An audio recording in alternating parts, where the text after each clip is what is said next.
What up, virtual people? Welcome to a very special episode of VCR Redux, where we take your favorite franchises out of the analog era and bring them back to 2022. I'm your host, pop culture punk Chris Stile, joined as always by my co-host with the most, film professor Ian Klink. How you doing, everybody? And we have two radical guests on the show tonight. First up, but not here yet, our own resident 90s guru is shortly going to join us, and proprietor of the best 90s nostalgia channel on YouTube, Staunch TV, whose recent review of Pennywise, the story of it, is available now, and his retrospective of Pet Sematary 2 is launching any minute now. Adan Gonzalez will soon be on the show. And the man whose work we are here to honor today needs no introduction, but I'll try my best to give one. He has produced what is unquestionably the finest body of pop culture documentaries out there, including Never Sleep Again, The M Street Legacy, Crystal Lake Memories, The Complete History of Friday the 13th, You're So Cool, Brewster, The Story of Fright Night, More Brains, A Return to the Living Dead, I Am Nancy, as well as the upcoming What an Institution, The Story of Police Academy, Angela, the official sleepaway camp documentary, and Robodoc, the creation of RoboCop. His latest masterpiece, Pennywise, the story of it, is available now, and it is my extreme honor to welcome Mike Perez onto the show. Hey! I don't know if I can take all that credit, but thank you. You can take that credit, sir. Take it. Well, it's a group effort. It's definitely teamwork. So a lot of people go into making these things. Is there anyone that you want to shout out before we get into gushing all over you, sir? Well, I mean, honestly, like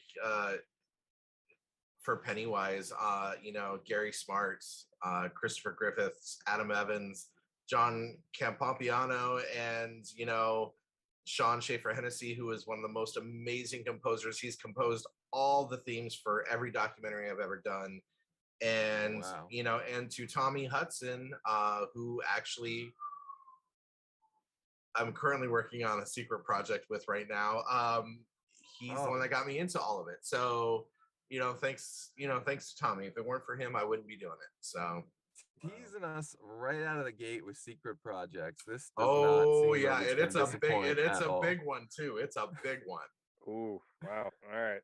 Well, and it doesn't really matter. I mean, we were here to talk about Pennywise, but we've done we're gonna cover Police Academy. That's all I wanted. All I wanted to know. Oh gosh, we uncorked Ian and his Police Academy sequel obsession. Just please tell me that Police Academy 3 is high on your list. Please, Mike, tell me this. Thank you. Personally, or in the documentary? Both. Just both. Okay. I'm gonna be honest. I've only seen the first two. Wow. At least honesty is the best policy. That's what I absolutely. Police Academy came because Gary Smart, who fellow producer of Pennywise and writer, he is a huge fan of Police Academy. And he just said, we're doing it. Like there was no question about it. We just did it. So we actually wouldn't coincide with we were filming two documentaries at one time while we were doing that. So that's funny. Yeah. Well, you can skip number 4. All right, you can skip Police Academy 4, Citizens on Patrol. Really? Because a lot of people, I hear a lot of people like part 4. I know, and they're called losers. But you can also definitely watch number 7, Mission to Moscow. That'll just make you dig. All right. So anyway, off of Police Academy. Off Police Academy. We'll come back to Police Academy. Are we doing this? Are we in chronological order here? Is that what we're doing? Well, we'll get there. We're gonna start with it. No, I just love Police Academy. I mean, come on now. Ian is always the wrench in the spokes. From me trying to keep things on format, but he's also what makes the show entertaining. So I love him to death for it. Love it. We have a live chat. I keep things floating along.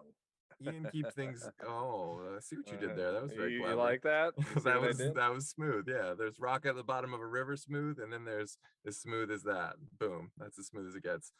So we have a live chat, folks, and I do want to encourage everyone in the live chat to forward your questions to Mike. I will see them as they come up. But I won't see them right. Yeah, I mean, unless you open the chat window, you can see them too. So, and everyone that's in there, I see some names already, and I'll shout you all very soon. But before we get into that, just, to start things off, I know Ian and I are the type of guys, and we talk about this all the time, that have just devoured every special feature of every DVD and every Blu-ray we've ever owned. And that's, in a large degree, our film school, except Ian actually went to real film school too. I did. But, so we've devoured every documentary of every movie, even movies that we don't like, just because it's like our favorite way to learn about filmmaking. So I was curious, what are the documentaries that inspired you to get started? None. Wow. You're frustrated by the lack of good ones? No, not at all. This was all by accident. And that's where what I said with Tommy Hudson, who I met him because he was representing, I don't remember. It was a long time ago. When I first moved out to LA, I had to get a job that paid the bills. And what I went to college for was not paying the bills in LA. So I started working in publicity, and I just happened to pick up 2 clients, Tuesday Night and Kelly Jo Minter, who were both in Elm Street movies. Just ironic, like it's just by chance. Oh, Kelly Jo Minter is one of the sweetest people I've ever met. She is the realest person you will ever meet in your life. And what you see is what you get, and she's wonderful, and I love her to death. Me too. But so these were my clients, and Tommy called me because this was just something that Never Sleep Again, I think at that point was just kind of like in a discussion. And so we weren't even talking about that. And he goes, he was representing Heather Langenkamp at that time. Like, he's Heather's manager. And he goes, have you ever done a horror convention? I had no idea what it was. Like, I'm like, what is that? And he told me, and I'm like, sounds like a pyramid scheme. Like, people go, and even when I told Kelly Jo, she was like, that ain't real. That's not real. People don't go and pay for autographs and photo ops. I'm like, that's what I'm being told. So Kelly Jo was the first person I ever booked at a convention, and it was at Texas. It was a big Elm Street thing. And that's how I met Tommy. And then we became really good friends. And then the discussions for Never Sleep Again started happening, but I wasn't a filmmaker by any means. I don't even know what your question was. I'm rambling now. If there were any documentaries that inspired you to get started. Oh, yeah. No, so yeah, so it was by accident. And so Tommy knew Daniel Farrens. They came in, Andrew Cash, another director on Never Sleep. It was a big group of people for Never Sleep Again. My part was very minimal. I was not a producer on Never Sleep Again. I did do publicity for it, and I did do some production management and coordinating for it, but the other credits were taken, so there was no other room for me. And we were all just fans. That's what it was. We grew up watching these movies. We knew a handful of the people that were in them, and then when we started making calls, people just jumped on board like you wouldn't believe. And I was Never Sleep Again. It literally just, it came together. It was a fight for a little bit because it's very long, and it was never intended to be that long, and it just kind of turned into something that we didn't expect. But that's the best part about Never Sleep Again. That length is what made that, amongst us horror fans and filmmaking fans, you gave us everything we always wanted. It wasn't this truncated 13-minute documentary on a DVD. It was you even covered Freddy's Nightmares. I mean, we did. Oh, yeah. But I mean, that's a masterstroke. None of us ever knew about Freddy's Nightmares. Well, I don't even from the directors about Freddy's Nightmares, which was great. So I'm trying to remember, like, I was on set for one of the interviews for Freddy's Nightmares, and literally, I don't even know if we even asked questions. I think because nobody knew. Like, it was an awful show. Yeah, it's not good. Right, yeah. So it's like we just said, you worked on Freddy's Nightmare. Spill. Like, and they just talked. And everyone was like, we took the job because we got to do horror. We got to decapitate Lori Petty. And, like, everyone just thought that was a cool thing. So it was just like a moment for these guys to just do whatever they wanted. And I think that opened up a lot of doors for like effects artists that wanted to move up in filmmaking and go into producing and directing and stuff like that. So Freddy's Nightmare definitely, the Nightmares, I misspoke, definitely opened up doors for people. So yeah, I mean, we covered everything. I don't think we could get any deeper on Never Sleep Again than we did.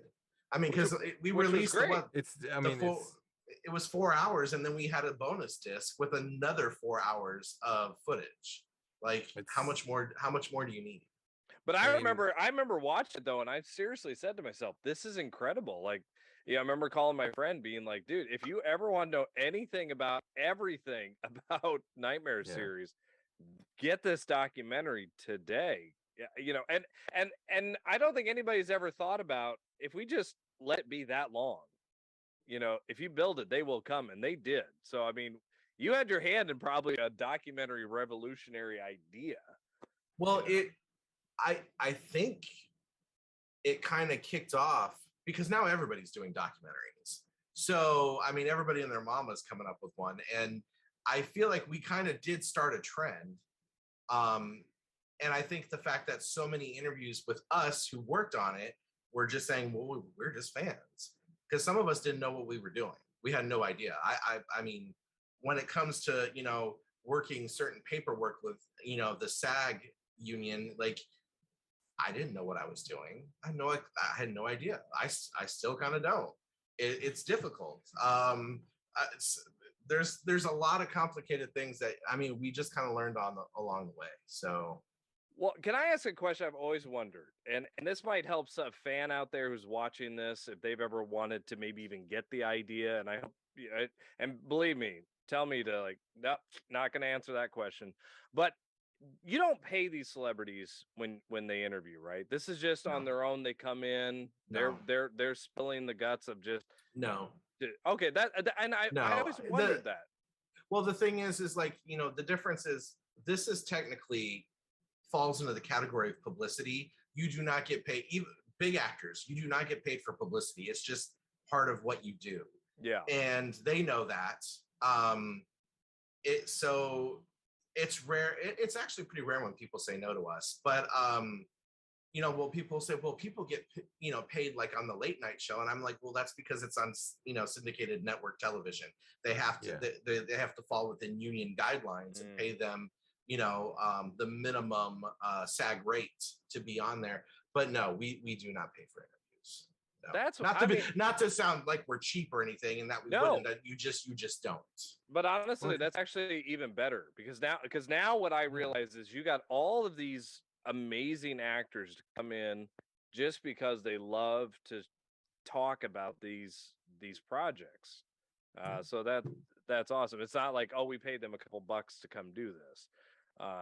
You know, it makes it more of a, you know, again, like a labor of love from, absolutely, you know, every end of the production, from the beginning to the end. So I do want to shout out to some people in the live chat, because I know there's some labor of love in there as well. I see a lot of names, some new and some old. Drumming Dan 97, Andrew Thomas, Anthony Ramirez, Jeremy Ledford, Alex Bonafonte, Gold's Code of Sean Gold. Brian Murphy's in there. Thank you so much for tuning in. I'm so glad you guys finally caught one of these. Who else is in here tonight? Phillies fan 1320. Melanie Mullen is in the chat tonight. Melanie is the only person that will be a guest on the show and be in the live chat at the same time. How can you tell if she's in there? She's in there because I see her name, Melanie Mullen. She doesn't use any code names or anything like that. Wait, does it say, because is that where it says Mikey loves Mel? I may have scrolled away from it now. The chat is very active today, which is awesome, because thank you guys, everyone, for tuning in on Monday. I know we usually when we do shows, Mikey loves Mel. That is Melanie Mullen. Yep.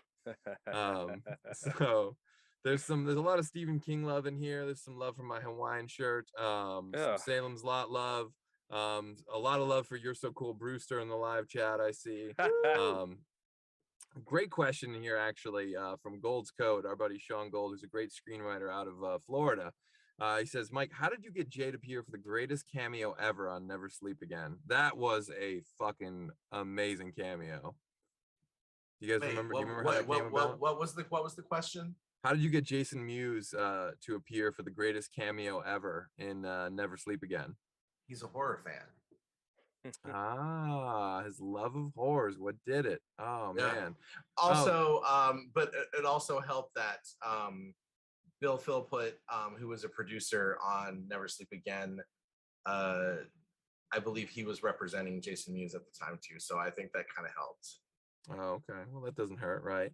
Also, Alex Bonafonte in the chat says we need a documentary on Loaded Weapon 1. I couldn't agree more, Alex. That is such a criminally underrated film. Obscure documentary I could ever think of ever having.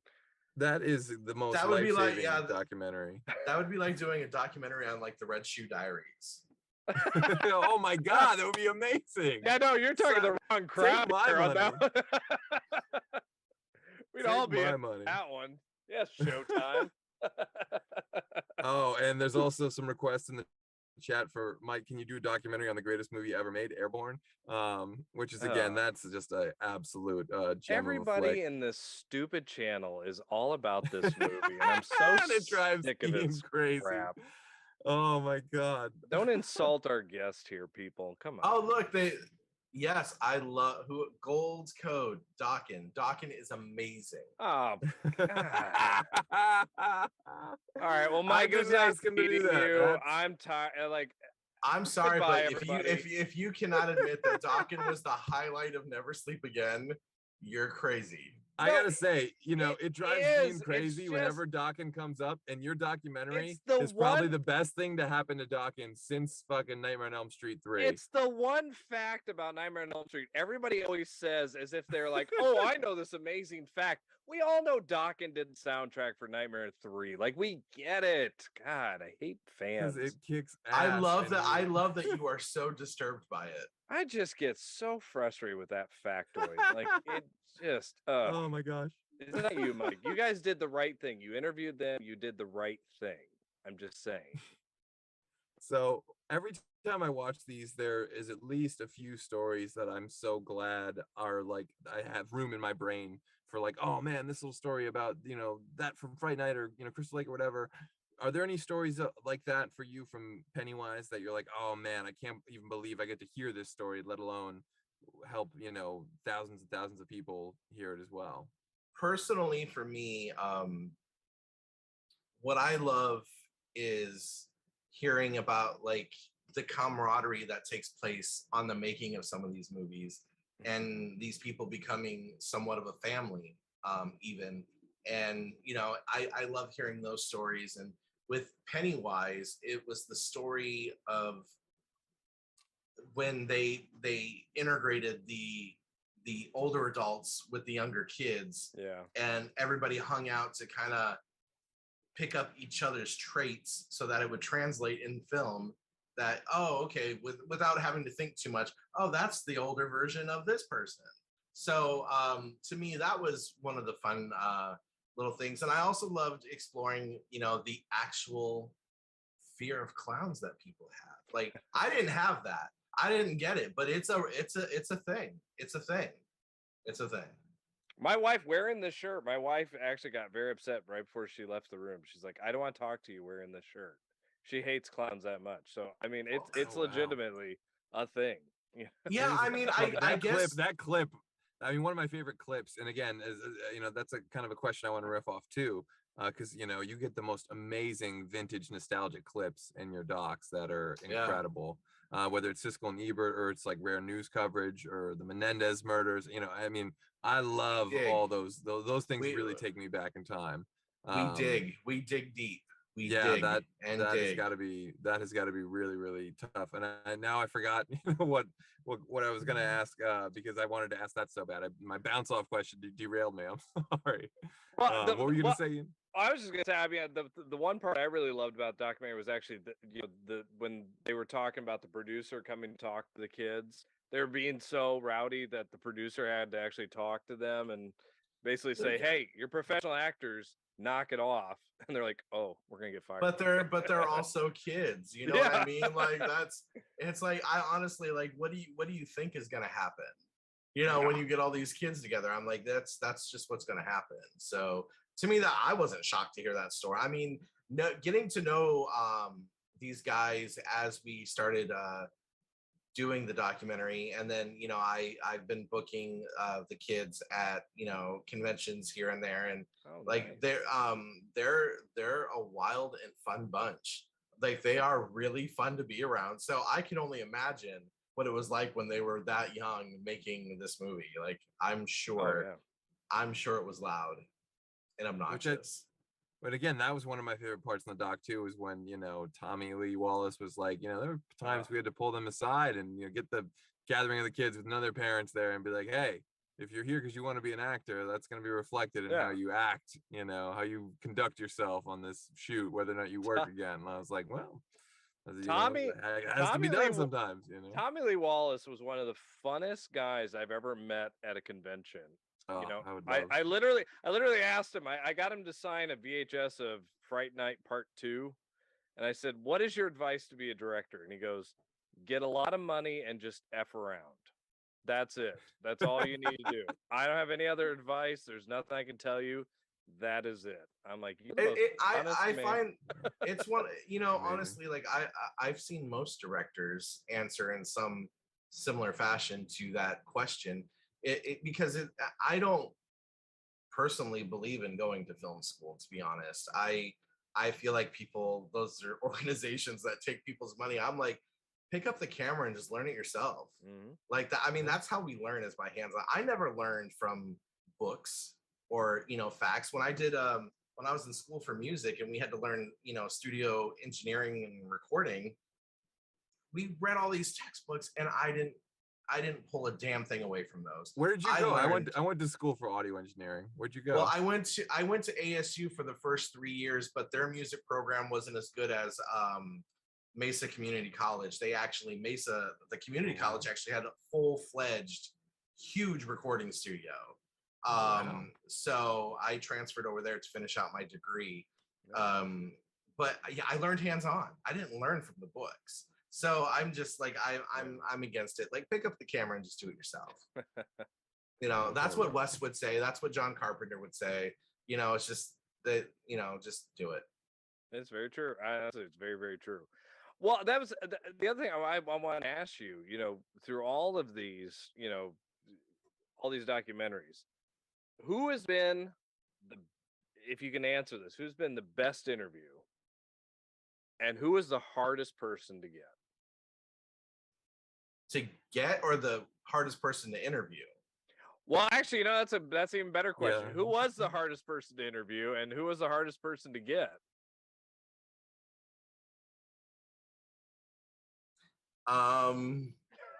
Yeah, you can't. That's okay. You kind of put him on the spot there. Oh, well, no, I mean, I'm all for it because honestly, I don't care. And not because someone's hard to interview doesn't mean they're not a nice person or anything. Just some people just have that kind of energy that, or they, not everyone speaks in sound bites like, Sylvester Stallone does when he's being interviewed. Some people are also just jerks and they try to be jerks. And that's fair. I would say Jewel Shepard. Really? Yeah. Wow. Yeah. As the hardest to interview. Or the hardest to confirm, hardest to book? No, the hardest to, no, she was just the hardest interview. She, decided that, there's a long story with Jewel, but she, if you watched More Brains, she looks like she's turned over all the way during her interview, as if she was like, I'm going to give you the worst interview in the world, and you're not going to use any of this footage. And I will use that footage and you will look like the idiot. So not that she's an idiot. She was not cooperative. And that's the one I didn't rewatch this week. Yeah. We never want to make anyone look bad. And we never want to say that, but and we didn't want to leave her out. She's an important part of the Return of the Living Dead, but she's also a very complicated person, and that's okay. She's a difficult personality. That's fine. The hardest person to get, and I have to be careful because I almost just spit out the interview of the secret project that I'm working on right now. Oh, don't do that. Don't do that. I'm not getting hit. I'm not getting a mafia hit on me because of that. The hardest interview to get was probably Jennifer Cook from Chris Lake Memories for Friday the 13th Part 6. So she, she checked out of the industry shortly after Jason Lives, and she just, I mean, people don't know this about, I mean, some people do. This is how I found her, but she is like a super bajillionaire, and she created Celestial Teas with her husband. Oh, wow. So you go into a shopping mall, like a store, grocery store, and you see that huge aisle of teas. Those are all hers. Wow. So that's kind of how I found her. And I was digging, and I found an email. And I was like, well, maybe this could be her. I expected the big bounce back email. I sent it, nothing happened. 3 days later, nothing happened. So then I start working. I'm like, okay, maybe it was a dead email and I have to, find another way. But then my phone lit up with a Colorado, well, I probably shouldn't say where she lives, a Colorado phone number. And I knew exactly who it was. And I just I screamed. I was so excited. Talked to her, but she called to tell me no. That was the thing. She actually called to tell me no. And I basically just said, well, Jennifer, I don't think I could do this without you. Like, you are sometimes you just gotta stroke some egos. And I'm like, you are the foundation of these movies. Like I said, you are the ultimate final girl. And I don't think anyone's ever spoke to her like that. And she was like, well, all right, you seem like a nice enough fellow. Okay, I'll tell you what. She's like, if you come here and interview me here, I'll do it. And then it was done. And we went out there and we got her interview. It was interesting, but we got it, and it turned out great. And she looks great, and she was wonderful and very sweet.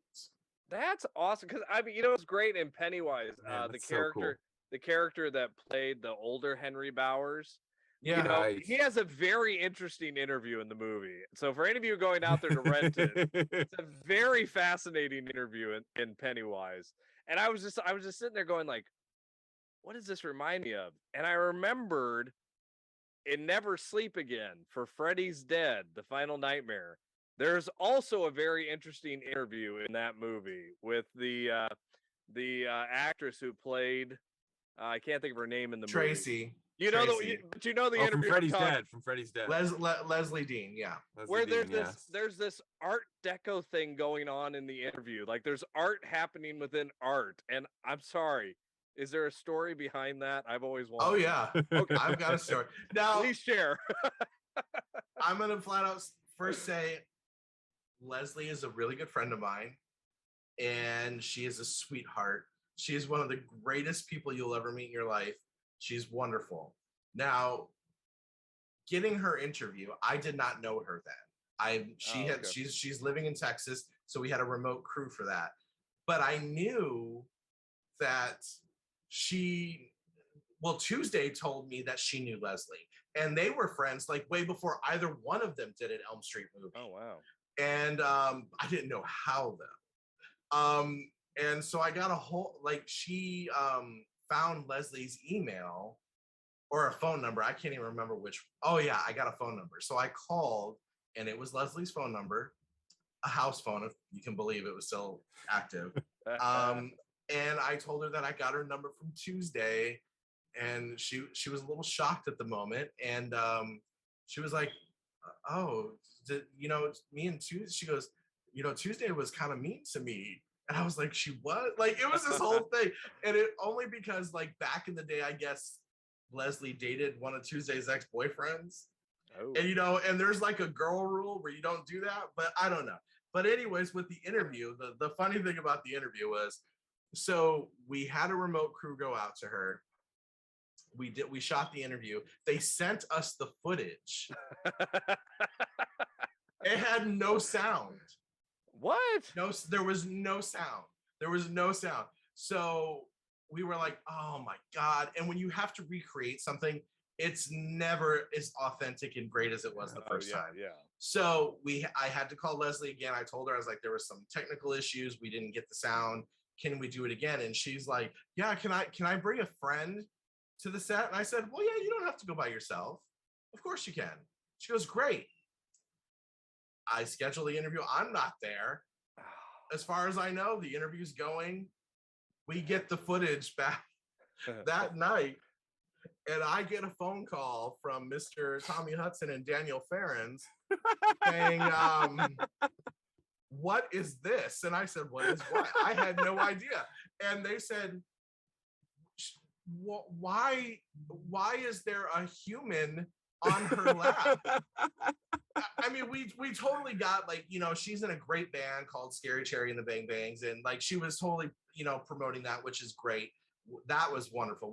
That was okay. Her makeup, that's her stage makeup, like that was great. Okay, but that's what, okay. But she had this person on her lap. I believe that was like almost like a pet. I'm sorry, it's art in a weird way. It was art watching this.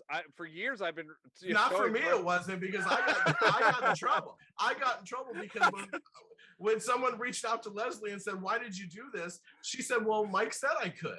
I was like, no. Mike said you could bring someone to the set. I didn't know they were going to be in the shot. So, but honestly, at the end of the day, it's all good because everyone talks about it. It's memorable, and so it works. It works anyways. You know what I mean? Absolutely. Well, that's what I'm saying. Like the guy from the Mod Squad in the Pennywise documentary, he has kind of a unique interview too. I mean, it's kind of like I'm watching it, going like, what's he gonna do? You know, and I went, well, he was a very, very, very, I don't even know if he's still with us, to be honest. Oh, really? Okay. He's a very sweet man, because I don't want to say was if he's still here. So I will just say he was a very, very sweet guy. And I think he was at a point where okay, he was cognitively not really there. So I think what we got was a blessing, because it was rough. It was a little rough. Which it is. That's the power of film. You can capture, you know, some of those final moments, which is wonderful. And I guess that does lead to another question, Chris, if you don't mind me asking just one more. Please. Like, so this was done over the course of a few years, correct? These interviews? No, the interviews the interviews probably took about a year in total to get all done. Yeah. Okay. I mean, well, I mean, let's be honest. It was so awesome that you guys got Tim Curry, you know, especially after his stroke and the, you know, I mean, we all heard those, for us fans of Tim Curry. I mean, I watched Clue since I was a kid, you know, let alone, you know, It, or, you know, Muppet Treasure Island, all these great Tim Curry roles. But, you know, for years it was that he can't talk, he can't speak. Like that's all the rumors you hear. And it's like, he was a great interview in this movie. Oh no, you know, he would. I don't think he would have had it any. He probably would have been offended if he wasn't a part of it. Wow. And he was very welcoming and wonderful, and he gave it his all. And I mean, that's all we could ever ask for any interview. So that, I mean, it was a blessing to have him. It was literally just like one of those moments that you're like, I don't know if I'm going to feel this way again. You know, getting to be in the presence of someone so great who's done so much. And so yeah, it was great. He was wonderful. He was really, really, really wonderful. Oh, that's awesome. Do you ever fanboy? Do you ever like go? Can you do that? Is that like a no? Like, oh my God, know what? You sign this? Here's the funny thing. No, I don't. That's just not me. That's not who I am. Maybe if it was Sandra Bullock or Julia Roberts, I might fanboy out like big time. I probably wouldn't be able to speak, to be honest. But the one time I did fanboy doing documentaries, actually it happened twice. So I almost lied to you. The first time was when we were filming the Police Academy documentary. My producer, Gary Smart, also director of it, he had already like pretty much contacted everybody. So I had the great pleasure of like rounding everybody up and getting everyone's, you know, schedule going. And I did not realize Julie Brown was in Police Academy too. And I was like, it can't be the same Julie Brown. Like, it just can't be. Well, I looked it up and it was, and I could not breathe because she was coming in that day. It was like our first day of filming. And the minute she walked in, I was basically bowing at her feet. And I just was like, you are such a huge icon. Like, she is pop culture within itself. Oh yes. And Downtown Julie Brown. You kidding me? No, not Downtown Julie Brown. That was the Black British MTV host. Oh, Julie wait a minute. Brown. You're right. Julie Brown was sorry. the I'm thinking actress. of the right Julie Brown, but I said the wrong thing. Oh my The god. the comedian. She gets it all the time. So she just Earth Girls are easy. Yeah. And Clueless and all those. Yes, exactly. 100 things. Yeah. And that's the one that was weird. I couldn't believe that was her in Clueless. I know. Like it. I don't think she's almost, because it's so not her. Like that. That's the funny. That's what's fun about it. But I was just like, you're like the biggest gay icon in the world. Like I was bowing down, and my producing partners were looking at me like, you are embarrassing us. Like, and these guys are Brits, so like they got attitude all day long. So they were just like, you dog. Like they were just like giving me crap all day long. But ever since, me and Julie have been like BFFs. Literally, as of yesterday, we interviewed her 4 years ago yesterday. Oh, wow. So, and I actually was with her earlier today. So, yes. Yeah, it was, so we've become really good friends, and she's a client of mine, and I book her at Comic-Cons and all kinds of things now. But the other one is, but I'm skipping his name and I can't remember it. The Robert Englund documentary, Hollywood Dreams and Nightmares, that's coming out probably next. He worked with an actor, and I can't remember his name, and I hate myself right now for not remembering his name. Is it from 976 Evil? No, something that you guys are probably gonna be like, who is this freak? I am a huge Dynasty fan. Yes. Okay, the original Dynasty. Okay, right on. Oh, Jack Coleman. Okay. I didn't even know Gary had already done the schedule. I had no idea that he even did a movie with Robert Englund. And I see on the schedule, I'm like, who's coming? I was asked who's coming in next. And I looked at the schedule, I'm like, Jack Coleman, like from Dynasty. I groveled, I cried, I geeked, I squealed. I embarrassed myself yet once again. But those are the only 2 times it's happened. I swear to God, that's it, just twice. That is awesome, though. That's fandom, though, right? I mean, like, we fall in love with these actors, and I love Jack Warden, right? Like, he's an actor from way back when. I love Jack Warden. Played the dad. Most people know him as the grandpa from Problem Child. But I mean, he's been a character actor and forever. 50s. Yeah. But it's like, those are the people you love, because they're so great and they're back. So that's totally, I totally get that. Well, you see them all the time, so you kind of feel like you know them a little bit, and I think we forget that. I've done that. I don't know where you guys live. Are either one of you in Los Angeles? No, I'm in Pennsylvania. So. I'm in New Jersey. Okay. So. And you're in Jersey. Okay. Yeah. I mean, I'll go to the grocery store and I'll see someone and it doesn't even hit me. And then after I get out to my car, I'm like, oh, that was that like it would be someone super famous, but you see them all the time. It's almost like they're just someone like your neighbor.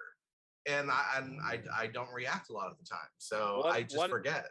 One of my biggest regrets was I was in LA once at a diner, and down the row, I forgot his name. I'm even terrible, but I know what he's been in. He was the sheriff in The Frighteners. He was also an Ace Ventura: Pet Detective. Oh yeah. He's got that voice.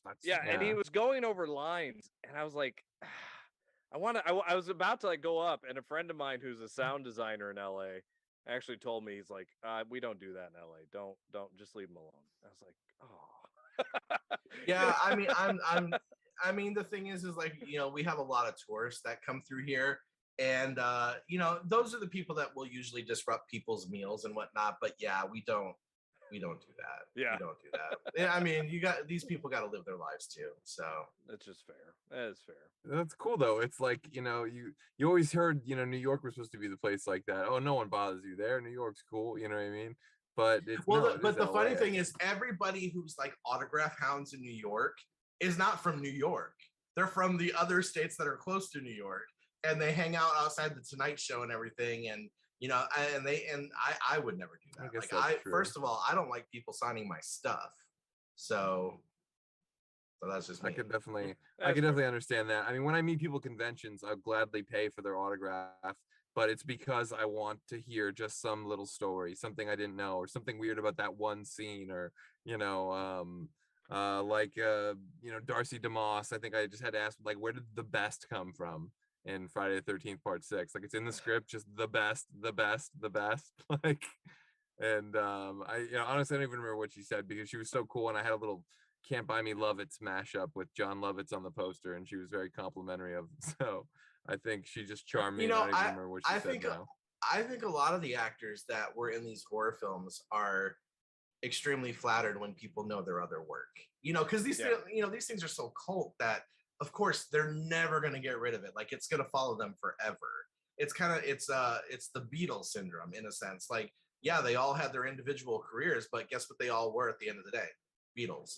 So so I think they really love it. An actor, a friend of mine and client, Ray Wise from Twin Peaks, everyone knows. Twin Peaks. Oh my God. Oh, the fucking great legendary Ray Wise. I love him. He's Robocop, one of my favorite people in the world. And he is something else to watch. I'll tell you what, I love traveling with that man because he will walk through an airport and everyone stops and they stare because they know his face. And like, we were in Atlanta and this woman, this beautiful Black woman, came running out of the gift store of this little store in the airport, screaming so loud. And he just grabbed her hand and he kissed her hand and he danced with her. I thought she was gonna die because she was crying. I mean, this man knows how to handle people like no other. But he is obviously really well known for Twin Peaks. But he loves, like, they love it when people know like their rare work.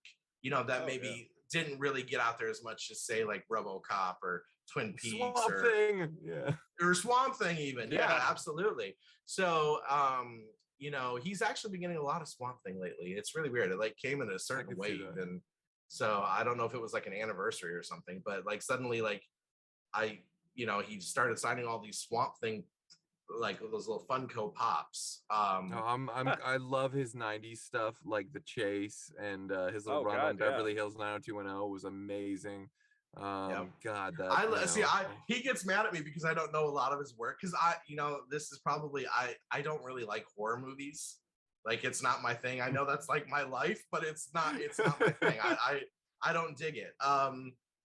My vibe are romantic comedies and film from the 80s, right, like John Hughes and stuff like that. Like, that's me. But it's so funny, like someone will like, the fans will come up to the table and they'll start talking to he and I both simultaneously, and they'll start talking, and I'll be like, I don't know. I don't know. I've not seen it. And then Ray will look at me and be like, have you seen anything of mine? And I'm like, I loved Powder. I was like, Powder was good, and he was like, oh Jesus Christ. And then he's like, of all movies, Powder. And I'm like, well, Beverly Hills 90210 was good. The movies that he would not think that I would watch because of what I do, like that's so yeah, I'm a bit out of it, but I think that helps me be a better agent to these people that absolutely that I'm not really a fan, and it's business for me, and so I think that totally helps. Well, sometimes that is the better approach. I mean, honestly, as you were saying, I mean, I've been to conventions before, and I mean, like, I can't imagine, perfect example, I once met Jeffrey Combs, and I mean, unfortunately, what was I having him sign? A Reanimator poster. But I tried my best. I'm like, let me talk about your theater work. Let me just try to give him something he hasn't talked about, right? With anybody else. Trying to work on my light situation, guys. I'm losing light here, and I feel like I'm fading away. but you're getting more mysterious. Yeah. But that's the thing. You're going to be remembered for something. You're right. It is the Beatles syndrome. You're going to, as a band, you're going to play that one song. But it's 100%. the song that. But as I love it in the Chicago documentary. They say, hey, I'll play. Saturday in the Park. It built the pool in my backyard.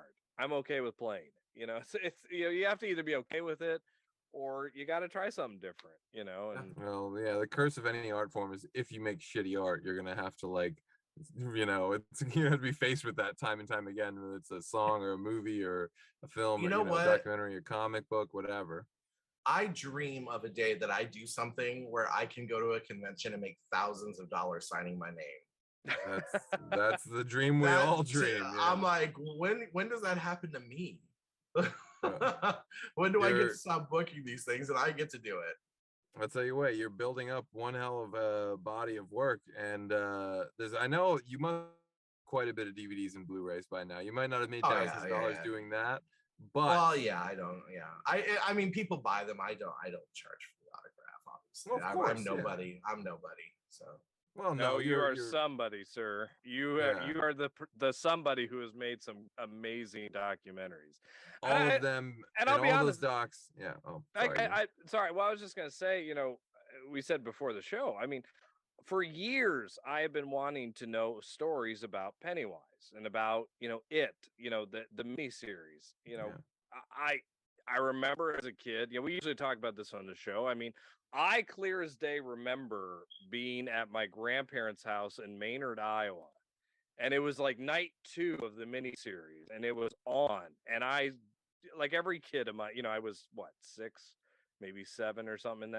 I mean, scared the hell out of me, scared, but was so awesome, and I clearly remember.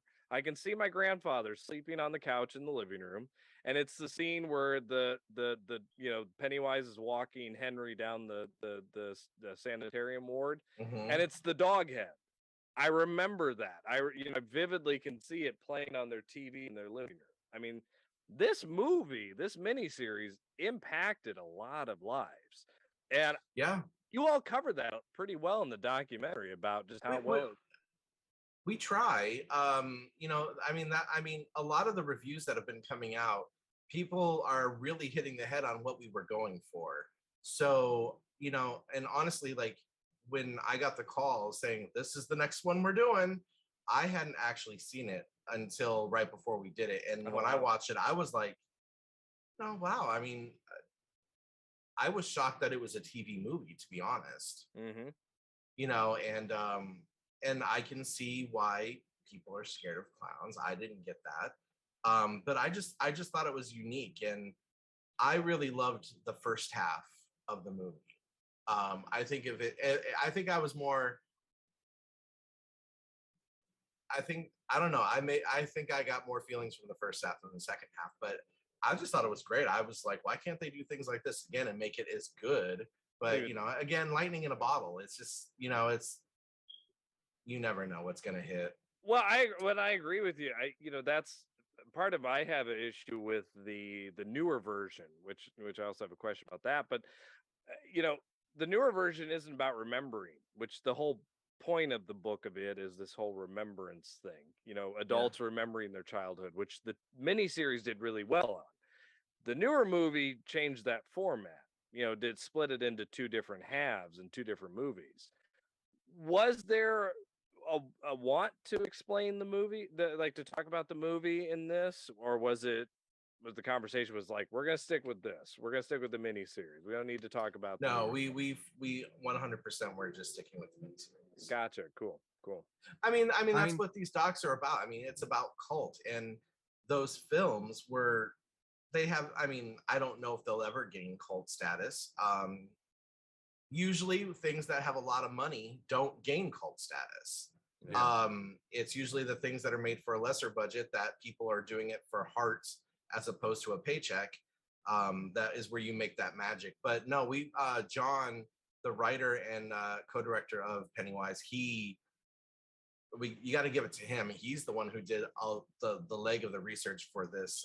He had spent so many years contacting people, finding people and everything, and he made the job easy for everybody else because all I had to do was follow up and say, when would you like to come in and interview? And then just the usual stuff when you're producing. But yeah, I mean, he this was his movie. Like, he is such a fan of this miniseries, and he's got like every variation, every version that's ever been released. Like, it's crazy. I'm obsessed with things. I'm low-key obsessed with this movie's releases on home video, from the double tape sets to the widescreen version on DVD to then the back to 4x3 for the Blu-ray and stuff. And I always want there to be the original aspect ratio available, but I kind of wish there was a widescreen version on Blu-ray too, just for variation's sake. But I will say, you captured something in the clips, particularly the title clips, when you hear the like the sort of TV spot voiceover guy, like, this Tuesday, Steven. It's not the movie trailer guy. His voice is lower. It's like more of a mid pitch, and just like hearing that guy's voice again, it just brought back such a wave of like early 90s Stephen King miniseries. And you realize, again, so many things were built off the foundation of it, the success of it. All the things that Ian, we talk about all the time, like the Langoliers and The Stand, Mick Garris's masterpiece. The Langoliers. But please do that documentary. That's the one I need to know about. The Langoliers. Of what? The Stand? Oh no. The Langoliers. No, I'm good. I'm good, my friend. I'm good. Yeah. Don't say that, but you're sitting on a gold mine. Have you doing documentaries on Undertaker and his pals if you let him. But I do want to ask about. I do want to ask about. No, I want a documentary on Meatballs Part 2. If there's no documentary on that, then I don't. Never. There's no point in this on the whole series, or not at all with Meatballs. But I do want to say, is there anything you could tease about a future disc release, maybe for Pennywise, Blu-ray, DVD, anything, or is it just going to be on streaming for now and then maybe disc later? Or no, we are. It is officially streaming on Screenbox, and you can also get it on Vudu as well as Amazon for digital purchase. Screenbox has a lot of other great titles, so even starting a membership up for that, if you're not on that, is really good. It is going to have a physical release. We're currently working on that, getting the deals flattened out for that and finalizing everything right now. So I can't tell you if it's going to be 3 months, 6 months, or it probably wouldn't be more than 6 months, but it's coming soon. Now, this wouldn't ever be like along with it, the mini series, right? There ever you never know. I mean, really, that's something that we don't know. Like, when we don't do these, like, and I mean, I don't even think Elm Street or Friday the 13th have had a box set where they included our documentaries. No. So it's something that we don't anticipate. But you never know. No. It's a possibility. Well, like I said, I learned more from companion pieces, Yeah, I mean, I learned more from your documentary than anything I've ever found on the internet about the making of this movie.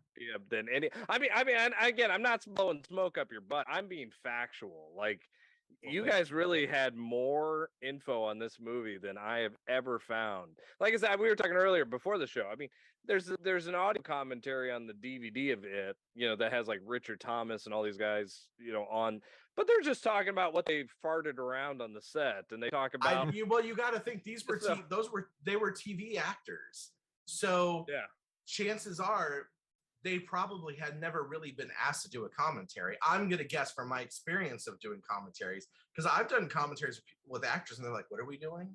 Like, what are we talking about? They don't get it. So they probably didn't really even know what they were doing there. They were probably just like, oh, we're supposed, afterwards, someone was like, you were supposed to talk about the movie, not Three's Company or anything like that. So, but to me, like, that's what makes it fun though. That's the stuff that I love, is when I remember I did a special feature for Tales from the Hood for Scream Factory. Now let me tell you. Oh man. I'm not saying it's my favorite movie or anything in the world, but why not? It's good. No, it's good. It's good. But when we brought in the cast to do a commentary, all the commentaries that I've ever done, that was the greatest. Wow. Everybody was so real. I was thank God I wasn't in the commentary, because I was laying in the control room on the floor laughing my ass off because these people were just pure natural comic genius. And I was so excited about it. I was like, this is the best one ever. Scream Factory is gonna love me. It's great. Everyone left, and I went back in to sign the paperwork and everything to send all the audio tracks over to Shout, and something happened, and the computer crashed, the server crashed. They lost it. And that's heartbreaking. I tried to get people to come back to do it again, but they all said the same thing. We can't create what that was the first time around.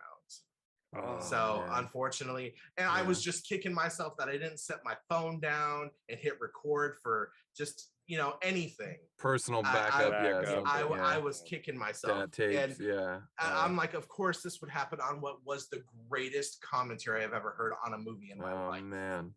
So, but it happens. Heartbreaker. It does. Have you moderated commentary tracks as well? Many. Yeah. I just did Earth Girls Are Easy with Julie Brown, which is going to be a Vestron. Well, it's the gayest thing you'll ever hear in your life. There is not going to be a comment like, here, I'm just some gay fanboy. This is what I am. But for Earth Girls, me and Julie are like, we're sitting here like two gossip girls talking about Los Angeles, fashion, men, penises. You just like, and we're just going, and like we're having like this awesome like ranting back and forth, and Julie's just naturally funny. She's just naturally funny, and I had only seen Earth Girls maybe a year before we actually did the commentary. Oh, and, wow, really? It was new. Yeah. It was new to me, and I enjoyed it because honestly, there's no other movie that is so key and really about the Valley of Los Angeles than that movie. There's still no movie that beats it. That is so actual to the Valley of Los Angeles. And she and I are just talking. We're like, oh, look, there's the 76 station that's on Vineland and Ventura. Like, nobody's gonna know that. Like, no one's gonna know. So we're like calling out these little things, and I love that stuff though. I've always had LA envy. That movie and Modern Girls for me are definitely two like LA centric movies to me that feel like very authentic, even though I've never, what the hell would I know about it? I've been there a few times, but so yeah, I mean, so you'll probably love that. I think that's coming out in November, December. I don't know. Vestron's been doing some really cool DVDs lately. Shout out to Melanie Mullen for making that happen. I know she's worked on a lot of those Vestron titles. Those are she great. Has, she has. She's been doing quite a few, and she's even working with me on. She's my producer on the Sleepaway Camp documentary. So I know she gets hounded about it every time she comes on the show. I know. When is it coming out? When's it coming? I know. I need to do an update. I have been really bad, but what people don't understand about the filmmaking of these documentaries, like, okay, I'm not gonna say what the one that I'm working on. I look like a floating head because I'm wearing a dark shirt and the light behind me. So I don't know. Just do a scream pose. That's all. I'm like that cat in Alice in Wonderland. That's just a head. So the one that I'm working on right now, basically is being funded by AMC/Shudder. So awesome. They're paying me to do this. Like, my salary is included in that budget. So therefore, I can live and work. Now, a lot of these documentaries that we do, they're independent. Yeah. Like, when we did Scream Inside Story, that was for A&E. But so Sleepaway Camp, the fact that I was doing it got leaked a little too early. And then I had to hit the press because everyone was already talking about it. So I had to start doing interviews, and I said, yes, I was doing it. It is correct. And then when we did it Indiegogo, like most documentaries do these days, and it still, people knew, but people didn't know. So we weren't able to even come close to the goal that we were, looking, because it to make a good documentary, you need at least $100,000. Oh, interesting. Wow. Yeah, we made. I bet I think we made 13 on the Indiegogo. So I have to go where the money is so I can survive, because I can't make you a documentary if I'm living homeless underneath the freeway. So when a network is paying me to do something, I kind of have to put everything else on the side burner until I can, so it has to get done with the time frame that I'm allowed, that I can do. But people will be happy to know that probably more than half the interviews are done. Wow. And in the can, we do have, I'd say maybe about 15 more interviews to do, and then it goes into post. So honestly, it's almost there. Everyone just stay calm, and and I know everyone's really excited because we are covering 2 and 3. Because I mean, a lot of stuff's been done on the first movie, but 2 and 3 are a rarity, and I will have to tell you that the cast of 2 and 3 are the nicest, loving people you could ever meet in your life. Like, me and Melanie met them for a day, and they're already inviting us back to Georgia to stay at their house, and use their recording studios and stuff. They're so great. They were wonderful. I love them. At the video store, I never forgot that VHS of Sleepaway Camp II. You never forget that, with the Freddy mask and the and a girl who is not in the movie at all. And I found her, and she's going to interview. She lives in New No York. way! Oh my God! Oh, dude, this is gonna be amazing. So we are. It's gonna be definitive. I'm not taking no for an answer. Well, if it has anything like the Pennywise documentary, I mean anything. All of your work, you guys are doing some incredible stuff. Yeah. So that's the point. We try to do that. We always tell these actors when they come in, I say, make this as if you were never going to talk about this movie again. Yeah. And that's good. That's kind of what we go for.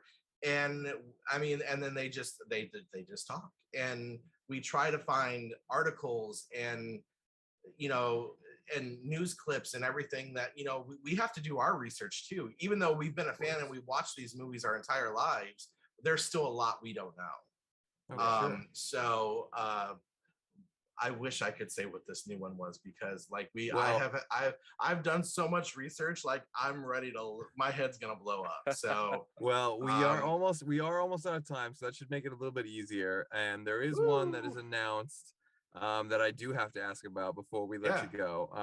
I have been tracking Robodoc for what feels like a couple of years now, at least 5 years. Okay, I've been tracking it the whole damn time, and the whole time I've pretty much been more excited for Robodoc than I am for any movie that's coming out in theaters. So any little nuggets you could give me on that, and maybe when I should start to stop holding my breath. Well, you can stop holding your breath, because it's coming very, very, very soon. We're literally signing distribution deals right now as we speak. Awesome. And it is done. It is finished. And if you are a fan of the franchise, or even the first movie, or whatever part of it, because we cover the first 3 movies, we cover the television series, the video game, the animated series. Oh my God, I'm so hyped for this. I think that's it. But what happened was, again, with Robodoc, what happened with Never Sleep Again is, every time we had a plan to do this with a minimal time, but every time someone left, they would call 4 people and say, you got to get in an interview for this. You got to come in for this. And then it just kept blowing. And it grew into this huge thing. We could actually, if you're a fan, you're going to love it.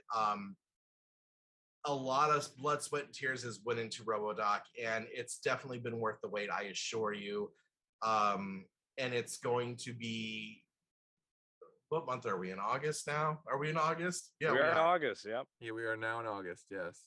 I'm gonna say early next year is when it's coming. So awesome. Ooh, yeah. 2020. Because we have to spread them out a little bit. We literally have 5 documentaries ready to go. So it's like, Wow. yeah, we have to split them up a little bit. Mike, for every one of those, we want you to come back and talk on this show. Yes, about it. totally. All right, we would love Absolutely. that. Yes, we are your biggest fans. Your documentaries are all chicken soup for my soul, and I don't even know where I would be if I didn't have those comfort foods. So where can in my life. where can they find Pennywise again? It is streaming on. I just had a brain lapse. Amazon Wow. Prime, Vudu. Amazon Prime, Vudu, Screenbox. Screenbox. Okay.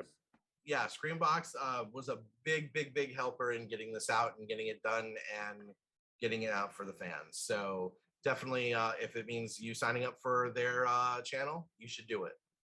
Awesome. Right. Well, you heard it here first, folks. Get on that Screenbox already. Is there anything you want to let the people know? Anything else upcoming, or just where to follow you on social media so they don't miss any of your latest docs, anything like that? Facebook, Mike Perez, Instagram and Twitter. I'm at Mikey's Dreamin'. That's it. Lots to come. So it's definitely in the next year. Documentary heaven, I can say that much. Wow, I am so there. I'm so hyped for it. Well, any rate, and hype for the Meatballs Part 2 documentary coming out. Right? Oh gosh, yeah. Okay, all right.